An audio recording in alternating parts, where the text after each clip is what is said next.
Roger Stone, who represents a direct line to Richard Nixon, Roy Cohn, and nowadays Donald Trump, is back in the crosshairs of Special Counsel Robert Mueller's investigation.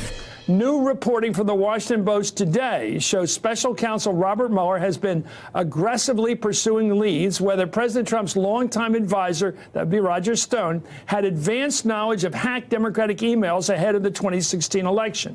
In particular, on August 21st of 2016, Stone tweeted a warning to Hillary Clinton's campaign chairman, John Podesta, that it would soon be, quote, Podesta's time in the barrel. Then on October 5th, Stone tweeted, "Libs thinking Assange will stand down are wishful thinking. Payload coming. Lock them up." 2 days after that, WikiLeaks began publishing the stolen emails hacked from Podesta's account. Stone has repeatedly denied he had any involvement with the Watergate-style hacking. He repeated those denials again today to NBC News, saying, "I never received anything, including allegedly hacked emails from Guccifer 2.0, the Russians, WikiLeaks, Assange, or anyone else, and never passed anything on to Donald Trump, the Trump campaign, or anyone else."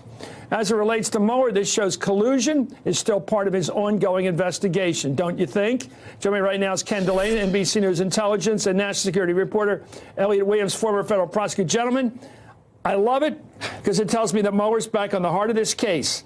Collusion between the Trump people, including Roger Stone, his fixer, dirty trickster, as he calls himself, and the Russians, knowing stuff ahead of time. The ability to forecast something is, to me, knowledge of something that's going to happen. Right. Just a thought.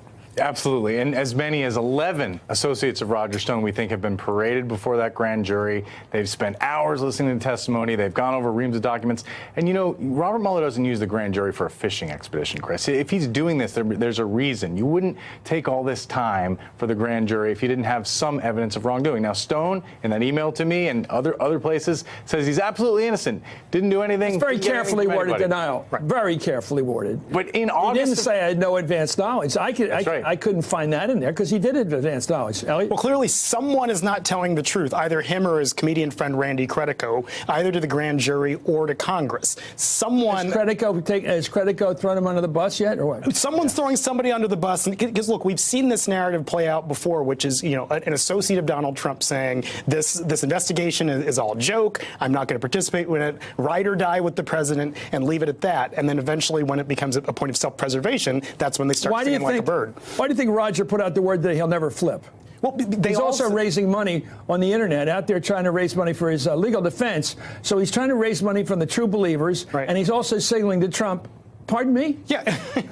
And the president's proven that he's willing to use the pardon power to help his friends out. This guy has Nixon tattooed on his back. All over and him. Roy Cohn going all the way back. He's part of that whole line of infamy. Right. It's part of his image to be a tough guy, to say, I'm never going to roll over. The liberal media is trying to destroy me. Mueller and his group of crooks. I mean, he's been so inflammatory. Right. But the bottom line is, in August of 2016, he said a number of things and tweeted a number of things that made it seem like he knew this stuff was coming. He can't take that back now. Besides, on the issue of what's coming, I keep thinking that Mueller's going to come out with something fairly soon. I don't think he'll wait till next year. If he does it this year, will it be the whole package, collusion and obstruction? We don't know. But remember, in the grand scheme of investigations like this, we're actually not. That's why you're here, to tell me what's going to happen. Exactly. I'm sorry, you and Ken. If only I were clairvoyant and could predict, but we're not that far. Is he that secretive? No, but we're just not that far into the investigation. In That's the grand scheme. Point. No, think about Watergate and Iran-Contra, and all of these investigations took years and years and years. And no, wait, Nixon was going by the summer of '74. Watergate was the summer of '72. So it wasn't years and years and years. It was 2 years. But in the grand scheme of special counsel and independent counsel, Whitewater also took from Lawrence 94 Walsh to 2001. came out with his waspy whatever stuff 9 years later and had no importance on anybody because it was too late to matter. Needless to say, what you don't agree with that. I'm not a lawyer that likes to take time. I think it's time for him to get going by the end of the year. Every time I ask somebody who knows Robert Mueller, who's seen some of this intelligence, what do you think he's got? Does he have something we haven't seen before? They say, absolutely, there will be bombshells. Right. Maybe not presidency-ending impeachment stuff, but some very disturbing, and on this Wikipedia point, and remember, it's not entirely important, the WikiLeaks point, when he found out or what. It's what what that information leads Wouldn't to. it be nice to who know if else the they can get Russian from it. affected the results of the 2016 election before we had the 2020 election? I'd like to know before the next one. We probably will. Well, meanwhile, in Moscow today, White House Security Advisor John Bolton, don't like that guy much, played down the consequences of Russia's interference. He played it down in the 2016 election. In a radio interview, Bolton said, I told our Russian colleagues that their meddling in our election process had hardly had any real effect. He did add that regardless, the behavior shouldn't be tolerated.